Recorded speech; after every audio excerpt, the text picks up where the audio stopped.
Greetings, everyone. Franklin O'Connor with an Orthodoxy here. And today we're trying something new to where I'm going to try to make a video article or a podcast on a topic that I've been wanting to discuss for quite some time. Bear with me as this is the first time I'm trying this, so there might be some IT hiccups or production miscues as I try to not only record but also screen share here. So, bear with me as we go through that. And so now that I've given that disclaimer, today's podcast is going to be on the topic of the title actually is going to be factuals versus narratives. That's what I want to discuss here. Factuals versus narratives, and it's going to be really focused on the abortion topic and how the narrative of the abortion topic is literally blinding us to the factuality of what's happening right now. The perspective I'm coming from is from the perspective of being a Floridian, and so the Amendment 4 in Florida is to essentially negate the current statute when it comes to termination of pregnancies here in Florida. And I'm using these specific terms because when you actually read into what is on the ballot and what is currently in place, you realize that there are a lot of narratives that's being thrown out there, but the actual factuality of the matter is still there and it reigns supreme.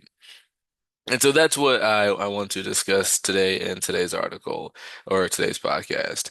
And to start, let's dive right into the meat and potatoes. And I'm going to share my screen here because I first want to discuss the phenomenon or the concept of narratives. And I think that narratives themselves play a very powerful way in how we see the world. And from my first article here, I discuss the power of narratives and how they shape our reality. And the idea of this article here is that narratives or these stories are quite important. From here, we read that narratives are the stories that are told about reality. These narratives paint pictures of how things have been and how things can be. Narratives frame our perspective on how we see reality. Narratives create realities. Narratives have power. End quote. And so the idea is a lot of times it's not important what the facts of the matter are, but what's the story that's told. Because if you can tell that story, what occurs is that over time, that story is what cements its place as actuality, when factuality, that narrative itself is misconstrued.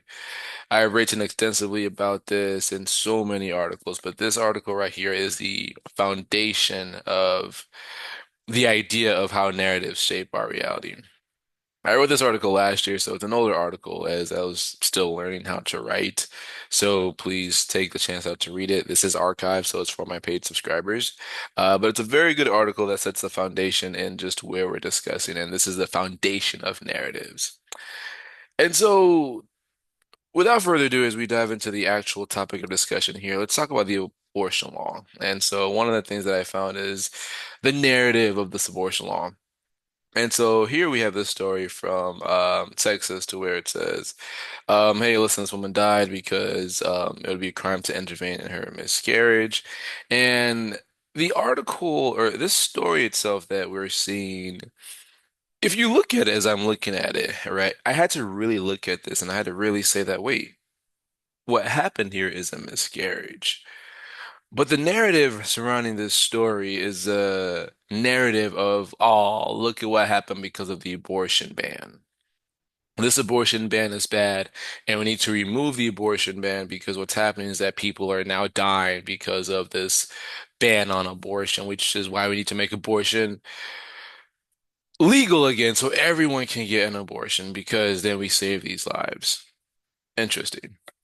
And so this again, this story here is about a miscarriage, but if you actually read through it, um, it's really what happens is a miscarriage, but the idea is abortion, right? Just going through some of the comments, some people get it. Um, But you have a comment like this who says, "Hey, listen, Republicans who are anti-abortion, right? They're like, oh, hey, listen, this is what's supposed to happen." Another one, a vote for Republicans means you hate your wives, right? Rest in peace. You even have this section right here which says, "Hey, this is why you shouldn't get pregnant." Only a few people realize that, hey, this is actually malpractice. Right? That's really what happens. But you see again, women's reproductive right. This is why we need abortion. Again, malpractice, right? But most things, right? So we're making abortion like that's what the narrative is, right? And so let's actually dive into the article to find out what the article itself is about or what happened in this story. So I pulled up the story here on the Guardian, and it says Texas woman died after being denied miscarriage care due to abortion ban, report finds. Um, what's interesting is as a very new content creator, I'm learning about what you can say, can't do, or not. And one of the things that I've realized is that from a headline perspective, what you want to have occur is you want to have in your headline, the majority of people are going to see the first three words and the last three words. What's in the middle, it's impactful, but from a headline perspective, first three words, last three words, that's what you need to know. And so, because people care about the beginning and the end, and they can tell within the headline what the article is about. I like COVID and Coffee by Jeff Childers because what he does is, as a lawyer, he brings his experience to, well, why did you use this word versus that word? And that's a very interesting way to just read these narratives that are told to us. James Corbett also does the exact same thing in a lot of his work. And so with this story, right, what we're seeing here is that Texas woman died, first three words. You could almost say due to abortion ban. I'm not going to worry about report fines, but either or, Texas woman died due to abortion ban, report fines. The part about this being due to the miscarriage is there, after being denied miscarriage care is there, right? But the takeaways is Texas woman died due to abortion ban. And again, what you're seeing here, the narrative is really just abortion, abortion, abortion. We need to essentially make abortion legal again, so that people can get abortion, so that people don't have to die. But when you actually read the story, like what exactly happened here, right? These are where the details matter. And so when you read the story of Josely Branica, what you're seeing here is, a woman died, first off, days after Texas banned abortion past 6 weeks. A woman died after doctors in the state delayed treating her miscarriage for 40 hours, right? So you're seeing just because after Texas banned abortion past 6 weeks, a woman has died because doctors delayed treating her care, right? Experts told her that this death was actually preventable.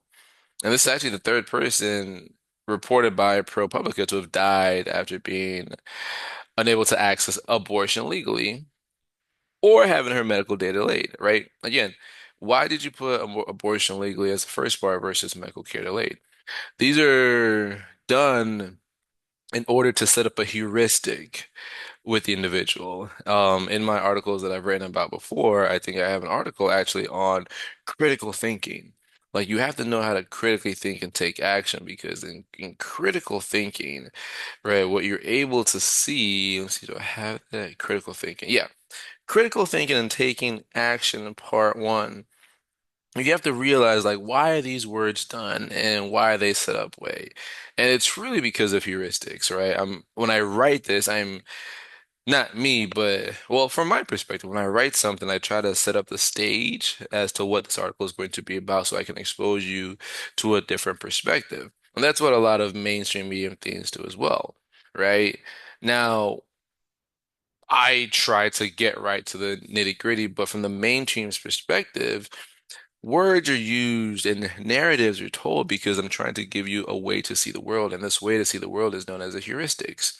Again, this is an older article here as well. It's critical thinking, taking action. This is actually, oh yeah, October last year. So it was literally after that article on narratives, right? Again, this is a paid article as well, but what's happened is you have to realize what these heuristics are. Heuristics are essentially how we see the world, and we create these mental shortcuts to see the world. And so by using the different kinds of heuristics, right? Like number one, anchoring, which is a tendency to rely on the first piece of information. When I quickly tell you something, if the first three words are Texas woman dies due to abortion, immediately I'm anchoring your attention on how you should read the rest of this article. Even though there's malpractice and even though there's a miscarriage that's in there, it's in the middle somewhere, focus on the fact that A, this woman died, B, is due to an abortion. And I actually even call this here like, hey, this is evident and it relies strongly on the power of narrative. Like you have to realize anchoring heuristics tie into narratives, and this is how reality is set all throughout just our history. Going back to the actual story here, right? And so again, the idea is that hey, she was banned after just days after Texas banned abortion. You know, a woman died after having been delayed a treatment for her miscarriage, right? And so this is where it's really, really interesting. Although U.S. abortion bans, uh, all that stuff, technically permits the procedure in medical emergencies. Doctors, so let's stop there before we go any further. Although abortion bans, right? Although abortion bans, and because of the whole Roe versus Wade a couple years ago, but although abortion bans technically permit the procedure in medical emergencies, stop right there. So wait a second. You mean to tell me that I can have an abortion if there's a medical emergency? Yes, you can. That's the factuality of the matter. And that factuality of the matter is actually lost in the sauce with every other narrative piece that's being told. Again, although abortion bans, and then you put a lot of words here that talk about Roe versus Wade, and then you say here, technically permit the procedure of medical emergencies, you then keep on going by saying doctors across the country have been said that the laws are worded so vaguely they don't know when they can legally intervene. We're going to dive into this piece and we're going to use Florida as an example, right? But what is happening here is that, oh my gosh, doctors across the country say that these laws are worded so vaguely that they don't know when they can intervene. Well, don't we need to educate doctors better then? You're a physician. Why don't you know the laws? Like as a hospital, why don't you know the laws that you can and cannot do? Right? Like this is there needs to be, and that's why those comments that said this is malpractice, they are absolutely right. This is malpractice. You should know, as a physician, you should know what you cannot do. So it's not about abortion because abortion bans technically permit the procedure in medical emergencies. So if it's a medical emergency, the individual can have an abortion. Essentially, abortion is still legal. And let's the factuality of the matter is if you need an abortion, you can have an abortion. I personally disagree with abortion. I think abortion is life. But that's even that is getting lost in the sauce. And so what we're seeing here is that if you want an abortion, you can. There are medical emergencies. Let's keep on going with the story here. As in, Barnika went to the hospital with cramps after she was over 17 weeks, pregnant. The day after the Texas 6-week abortion took effect. All right. So, hey, listen, after 6 weeks, you cannot have an abortion. Unless, but no one focuses on the unless part. But anyway, sure. The narrative is like, oh my gosh, now abortion is illegal. That's the narrative that's out there. No one pays attention to the the factuality of it. Right. So essentially, let's see here. Okay, she went to the hospital with cramps after 17 weeks pregnancy. Let's see, the day after Texas. See, now this is just confusing what I'm trying to read. Right. When her bleeding worsened, so she had went to hospital with cramps. Her bleeding worsened the following day. She returned to the hospital where doctors concluded that a miscarriage was in progress. Right. Another soon concluded that a miscarriage was inevitable. So she's had two doctors look at her. One said you're having a miscarriage. One said this you're about to miscarry this baby. right? Normally in cases like Bianca's, doctors would offer medication to speed up labor, or perform a procedure to empty the uterus. All right, let's keep reading. But the fetus still had a heartbeat, and under the Texas ban, doctors could not intervene unless a medical emergency, a term that was not defined in law, was. Wait, and under the Texas ban, doctors could not intervene unless a medical emergency developed. This here, a term that was not defined in law. That just throws it off, right? It's just a word, it's a word sandwich, right? Because the Texas ban, doctors could not intervene unless a medical emergency developed. Okay, so well, the question now is there a medical emergency here? Right. You have two doctors and you guys are pretty smart. I'm pretty sure you guys can determine if there's a medical emergency or not. Right. So what happens is about 40 hours after her second arrival, the doctor stopped being able to detect a heartbeat. A doctor expedited her labor using medications and delivered Bianca's fetus. But after she returned home, Bianca's bleeding continued to worsen. So at this point, the miscarriage has happened. A doctor expedited her labor using medications and delivered her fetus. The miscarriage is over. Problem solved. Like, what's the problem now? Like, what exactly are we still going on for? But let's keep reading. After she returned home, her bleeding and continued to worsen. Within days, she was back at the hospital where she died of sepsis involving products of conception. Within days, she was back at the hospital where she died of sepsis involving products of conception. Okay, so we just said that, listen, the doctor did expedite her labor and deliver the fetus. She went home, bleeding continued. She was back at the hospital where she died of sepsis involving products of conception. To me, that tells me that, okay, this is why you say malpractice. What exactly happened when you delivered Bianca's fetus? Some people might not know that. And that's where again I'm leaving out specific words, right? So how do you like for the average individual, right? A doctor expedited her labor using medications and delivered Bianca's fetus. What are these products of conception? What is that about, right? How did that occur? And I think that's the biggest piece here, right? Usually this process is involved known as a DNC, to where sometimes the fetus is removed manually. There's a lot of things that happen here when we talk about delivering a fetus, removing a fetus. And that is where the details somehow just get really vague, and you're told that the individual did die from these products of conception, which led to the sepsis. This is a whole different conversation here about abortion. It's not even about the miscarriage. It's like, yo, what exactly happened here? And so the narrative continues. Multiple experts, right? Delaying care ran against the medical standard. Okay. Delaying Bianca's care ran against the medical standard of care due to the risk of infection. Had she been given options earlier, she might have survived, right? Well, I'm sorry. Who's that conversation with? Why did she wait 40 hours? Because the laws were vague. As a physician, the laws are vague. Where's the hospital's legal department? Like, where is all of this expertise? HCA, where is all of this expertise here? And then the rest of the article goes abortion. Okay, here it goes. Well, before we go into that, doctors involved did not respond, right? In a statement, the hospital stated that they exercise independent judgment and their responsibility is to be in compliance with applicable state and federal laws. Well, of course, no shit. You're supposed to. Now, again, the laws would have allowed an abortion if needed for a medical emergency, right? A term that was not defined in the law. And so we're actually going to dive into that piece, and I'll use Florida as an example. Long story short, now you go into the whole narrative piece, right? It's all abortion and the consequences of banning the procedure has become one of the top issues, and now you're going to Kamala Harris has made protection of abortion rights, right? All Donald Trump's Republicans, right? It's so much stuff now, and this is where the article ends.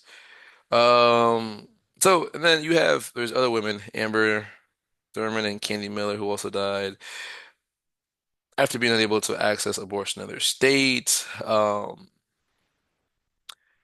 So yeah, this is what is happening here. We're avoiding this whole conversation.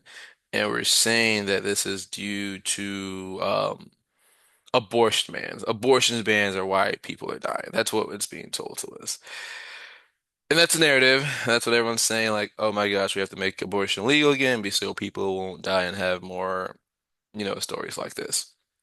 Well, let's dive into what exactly is going on, and let's actually go to yes on Amendment 4, right? So this is, again, I'm in Florida. This is what we're getting when it comes to Amendment 4.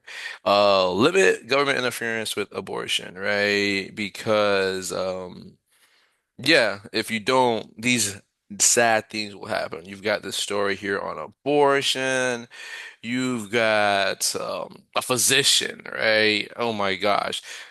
Florida's current abortion ban has already had serious impacts. These are some of the stories of Florida's current abortion ban.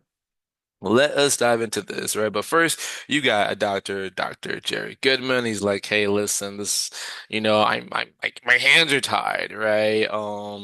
Ties my hands. Really, let's find out what it does, right? You've got two other stories. You have Anya Cook and Shanae Smith, right? Their waters broke too early. Both women's doctors says they weren't able to induce labor to end the pregnancies, even though there was no chance their babies would survive. We'll deal with that one. And then again, this one here. And what you're seeing is, hey, listen, in these situations here, the baby's not going to survive, right? She was forced to deliver her dead fetus at you see how Anya was forced to deliver her dead fetus alone in the bathroom at work. Look at the heuristic. Look at the anchoring I'm doing here. Same thing with this one here. She was asked to terminate the pregnancy, but her doctors declined because of the abortion ban, because it wasn't viable due to the syndrome. And so what you're seeing here, again, 15 weeks pregnant, she deeply wanted to testing. Her doctor would die. So in this situation here, again, your baby has this, your her doctor explained that most babies diagnosed with with a condition would die before they are born due to severe birth defects, right? Most, not all. Most, not all. But this lady had to go to another state to get the abortion that she needed. So that's what we're seeing here. Like, oh my gosh, like my baby's gonna die anyway, but I have to carry the baby and all that stuff. And this guy says, "Oh, my hands are tied. I don't know what to do." All right, well, let's dive into what the actual law itself states. And so this is the Florida statute. Chapter 390 is the ban on abortion. And this is section 390.0111, which is specifically saying, hey, listen, abortion is banned after 6 weeks. Except here are the situations, right? So, number one, termination of gestational age, 6 weeks when allowed. A physician may not knowingly perform or induce a termination of pregnancy if the physician determines the gestational phase is more than 6 weeks. So essentially, the baby's more than 6 weeks, or the pregnancy is more than 6 weeks. You cannot abort the pregnancy unless one of the following medical conditions are met. Two physicians certify in writing that the term in medical judgment, okay, physicians certify in writing that in reasonable medical judgment, the termination of the pregnancy is necessary to save the woman's life, or avert a substantial and irreversible physical impairment of major bodily function of the pregnant woman, other than a psychological condition. Two physicians certify in writing in a reasonable medical judgment, the termination of the pregnancy is necessary to save the woman's life or averse a serious risk of major impairment, bodily function, etc. So you can get one. All you need two physicians to say, yes, this is a medical emergency, right? In your medical judgment, in reasonable medical judgment. Going back to the story of Yoseli, it looks like she actually had two doctors. One first said, yeah, there's a miscarriage in progress. Another said, that, yeah, the miscarriage is gonna happen. So there you go. You have two doctors right there. Two doctors right there. The argument here is that, again, the medical emergency piece, right? And it says that here, if there's something that's going to affect the mother, if there's emergency for the mother to save the mother's life, you can get an abortion. So That's one narrative as like, oh my gosh, like, hey, listen, I need to be able to save this person's life, et cetera, et cetera. Because, well, listen, if you saw that this miscarriage and everything that would have happened, you could have given the right cares. And if the abortion was needed, you could have had that abortion. You could have had that abortion. You could have saved that lady's life. This is why this is more of a case of malpractice than it is a story that's being used to help push the narrative of abortion. All of these are fall into the same situation. But let's talk about Anya, let's talk about Deborah, let's talk about Annabella. Like these three, like we'll literally destroy these three narratives just by looking at the facts, right? So what is it with Anya? Anya was forced to deliver her dead fetus alone in a bathroom at work where she nearly died, right? So let's dive into this a little bit deeper. Right, but let's use here, right? Let's use Deborah, right? Hey, listen, it was 15 weeks. 15 weeks abortion ban, right? And she was 15 weeks. So essentially after 15 weeks, what is 15 weeks? Well, 15 weeks is still it's not the third trimester. But let's keep going into the statute, right? What does it say here? It says here that in C, literally the third one down. The third one down, it says, again, you cannot have an abortion after 6 weeks unless one of the following conditions are met. What's the other condition that's met? The pregnancy has not progressed to the third trimester. Third trimester starts what? 12 is the first. I want to say, oh, I'm not even gonna try to use math here on this phone, but I want to say 28, and someone can correct me if I'm wrong. I want to say 28 might be like the third trimester. Right. My numbers might be off there a little bit, either 26 or 28. But anyway, third trimester is somewhere in the 20s. First trimester is from 0 to 12 weeks. So everyone here is in the second trimester, right? The pregnancy has not progressed to the third trimester. That's number one, right? So 15 weeks, well, guess what? If an abortion is needed, it can be terminated, right? Now check this out. The pregnancy has not progressed to the third trimester, and two physicians certify in writing in reasonable medical judgment, the fetus has a fatal fetal abnormality. This baby will not make it. This baby will die. It is fatal. There's a fetal abnormality. It clearly calls it out. So right here, let's go back to Anya. Right? Why? Why? There is no chance the baby could have survived. Why did you not? The law says you can terminate the pregnancy. Why did you not? Right? You were left to deal with your miscarriages on your own. You were forced to deliver your dead fetus. What in the world? You were subjugated to unimaginable trauma in their lives. Like again, it says psychological, but trauma has a physiological perspective, a physiological on the actual body itself, right? As you can see, your what's her name here? She actually passed. Yoseli, yeah, Yoseli passed from a miscarriage in Texas, right? Just due to the symptoms or just due to what happened afterwards. Well, she actually died just because of the post-conception care that she received, malpractice there as well. But again, in this one, right? If the trauma can induce the body to where now an individual can get sepsis, that is a medical emergency because that can result in death, and then the physicians have the medical rationale to terminate the pregnancy. Like think about it. It's clearly here. It clearly says here, number one, you're not in the third trimester. You're not in the third trimester. You're only in 15 weeks. And so the abortion can happen because guess what? There's a fatal fetal abnormality. Where is the confusion here? Anya, you didn't have to go through all that. Deborah, you don't even have to go through all that. Dr. Goodman, how is this hard? Where's the Annabella, you didn't have to go.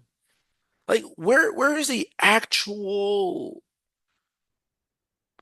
ban or prohibition that you can't do anything here? I don't see it.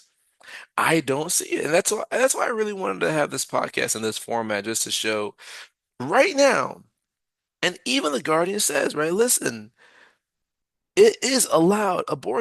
Our abortions are technically permit the procedure in medical emergencies.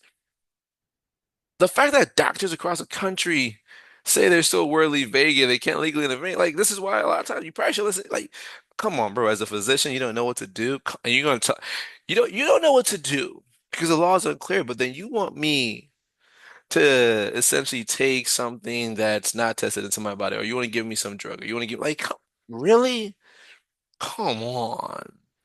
Like this is where do we need to really evaluate the standards of our physicians in this country? Well, you might since people are we what's our quality of life? What's the rating for the American healthcare system? Like staying on task here, the narrative is that oh the abortion ban is this, the abortion we need to make abortion legal so everyone can have abortion. No, absolutely not. The narratives that we're seeing here are simply on, hey, it has serious impact. I don't know what to do. I could have died. No, you couldn't have. You couldn't have. Not at all. Not at all. Right? And that's the actuality of the story here. I'm gonna see if I can dive into a couple more things here. I've read through this already. This is just, it's really a whole bunch of just BS.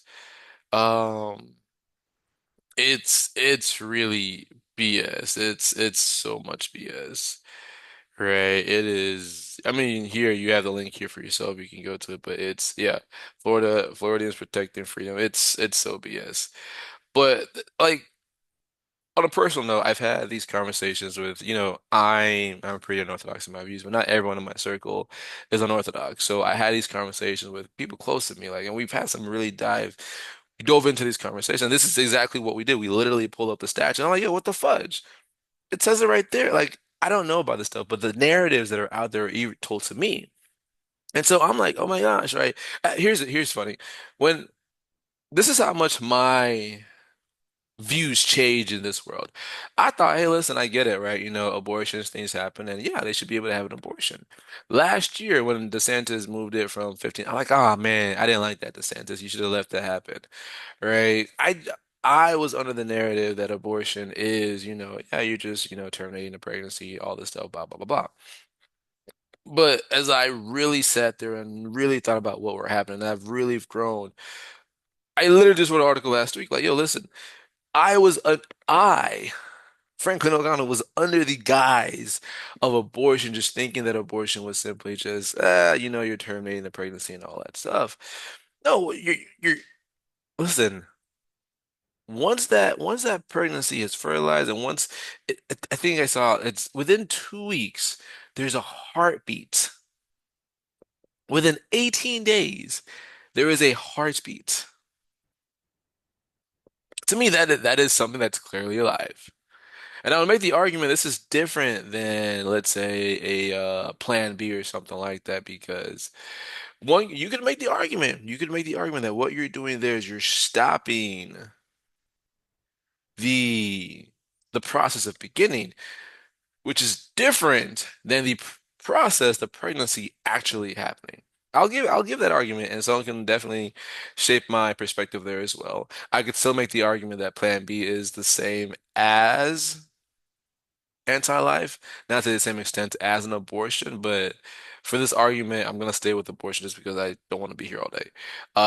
But what we're seeing is that I myself thought abortion was, yeah, no, like, oh, that's not good. But the question now is why? Because right now the current law states that, hey, listen, I get it. If you need to have an abortion because of medical reasons, we're not going to stop that. You can have that abortion. I just need two physicians to say it's a medical emergency. In the story of Yoseli, she had two physicians say you're going to have a miscarriage. The story of Anya, Deborah, and Annabelle, like it's all incorrect. It's all Dr. Jerry Goodman. Like it's all incorrect. The law, the current law has this. There's nothing that's confusing about that. And so this war on narratives, right? This narrative war. Let's dive more into this, but I actually want to go to this article here by the amazing guys. Listen, If you're not following Peggy Hall is amazing. Not only does she give stuff in just a super succinct format better than I can, it's really good stuff. Like it's super clear.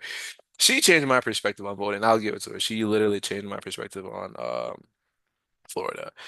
But let's go here to where she writes about abortion and yep, they've let's see, yada, yada, yada. People have felt manipulated by the media and society to consider the growing baby as a lump of cells. That's what I thought.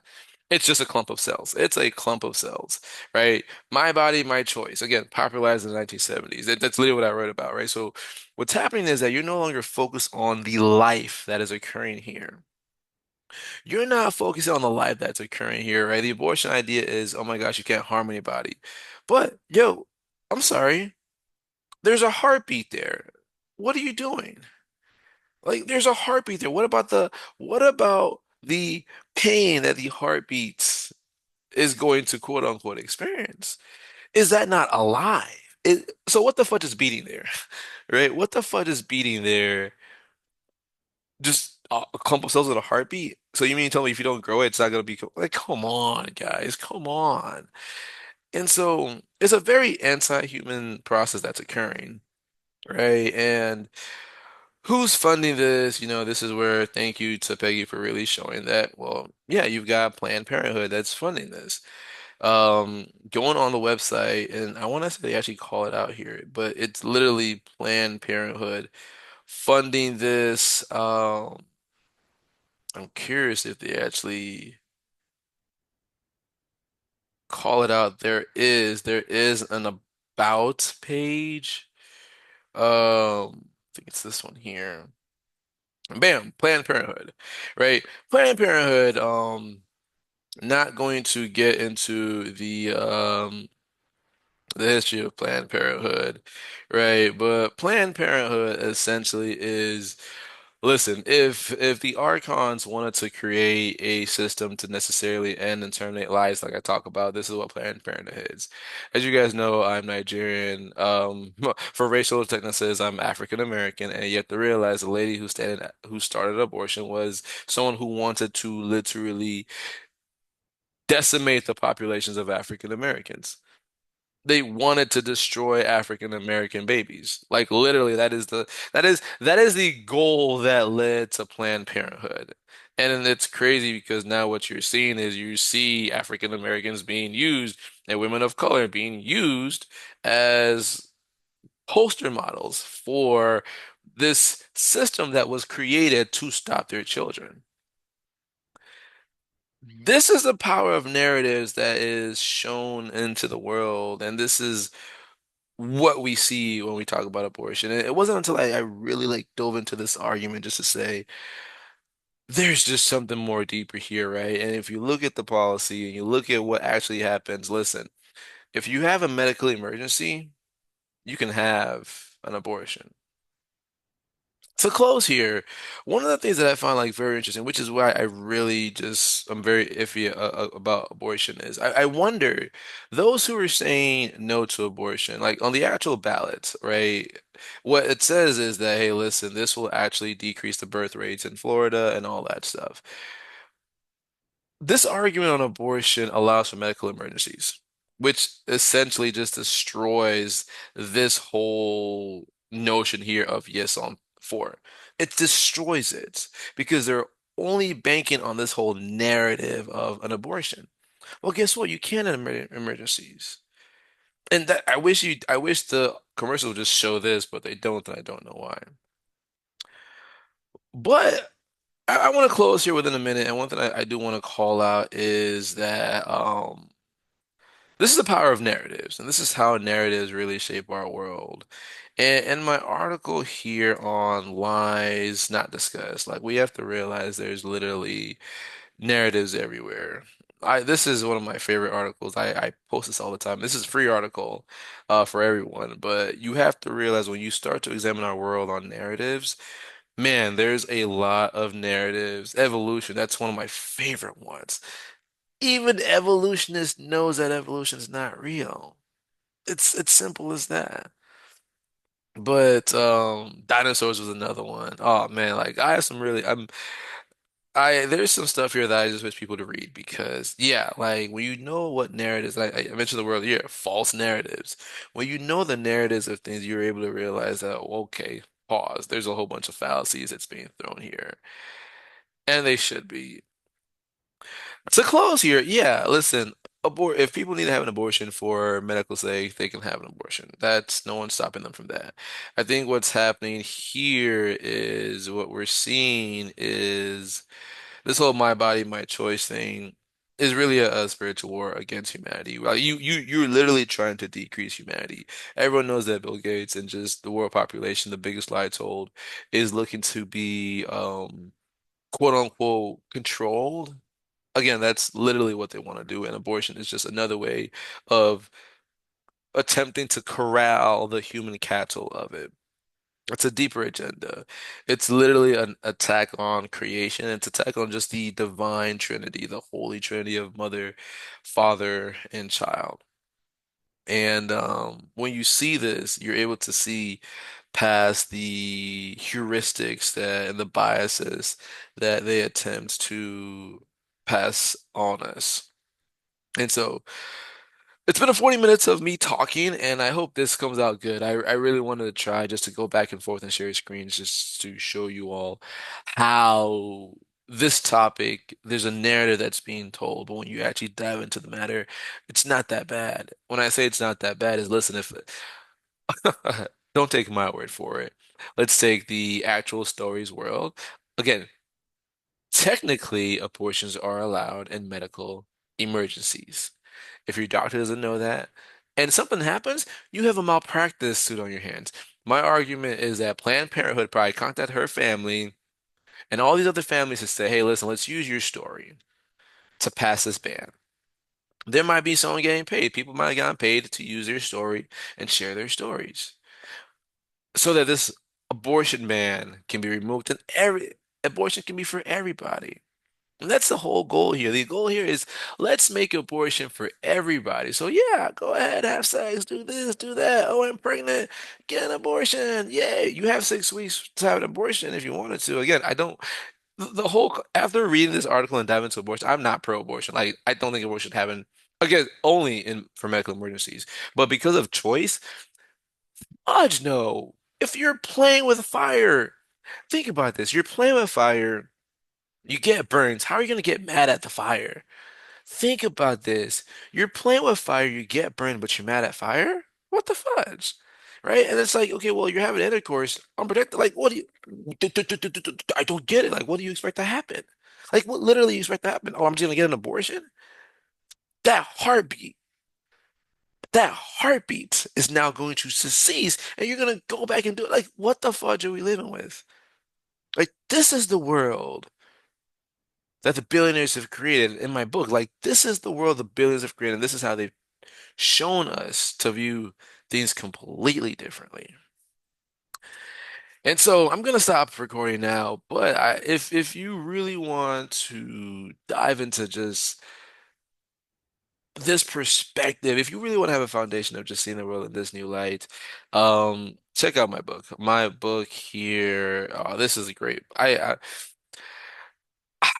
put the book pretty fast. There's definitely gonna be a version two, but this book, I love reflecting it because it really shows you how this world and everything that we think is just completely off. Like it's so off, right? The narrative is like, oh my gosh, abortion, well, listen, you can have an abortion if you need to. Now, you probably shouldn't have an abortion if you're just out here just fudging around. But if your life is in danger, you can have the abortion. Like that is very occurred. But again, if you want to really know where how to move in this world, I definitely recommend my book, Unorthodox Truth. You can actually order it from Amazon.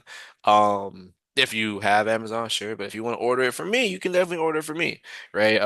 Whether you're in the States or not, you can actually order it from me, and I get the proceeds, and I will mail it out to you. Um, to close here, listen, if you enjoy this, let me know. First time, took a lot of practice here to get this, so I hope it comes out good. And if you want to support this, as always, please become a paid subscriber. Um, let me know what your thoughts are on this. I'm making this podcast now on November the 4th. Election day is tomorrow. So I imagine that most people have probably already voted. I'm gonna actually stop sharing my screen here. Hope that doesn't break anything. Um okay, so we're back. And so I understand that probably most people have already voted. And tomorrow is the actual voting day. So I don't know if this topic changes someone's mind or not, but I hope it does. I hope it does have the ability to change someone's mind so they are able to say, hey, I go this way or that way on this topic.